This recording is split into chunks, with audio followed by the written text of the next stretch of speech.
ఒక తల్లి కలిసింది రూప బండాయిగుట్ట గ్రామము కొల్లాపూర్ అని చెప్పింది. వాళ్ళ బిడ్డ ఇంటర్మీడియట్ సెకండ్ ఇయర్ చదువుతుందట. ఆ బిడ్డను తోలుకపోతానని వచ్చింది. నిన్న నా బిడ్డ ఈ హాస్టల్లో కలుషిత ఆహారం తిని వామిటింగ్స్ అయినాయి, కడుపు నొప్పి లేసింది, మోషన్స్ అవుతున్నాయని బిడ్డ ఫోన్ చేస్తే ఆ అమ్మాయిని తీసుకుపోదామని వచ్చాను.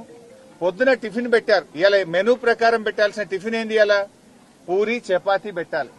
పెట్టింది ఏంది? అన్నం సాంబార్ పెట్టిందట. ఆ సాంబార్లో కూడా పురుగులు వస్తే నా బిడ్డ తినలేదట సార్. ఇవాళ పొద్దున కూడా సాంబార్లో పురుగు వచ్చిందని చెప్పి ఆ రూప అనే తల్లి చెప్తా ఉంది. ఈరోజు నిన్న మధ్యాహ్నం సంఘటన జరిగింది. కనీసం తెల్లారన్న మంచిగా పెట్టారా? మెనూ కూడా ఫాలో గారా?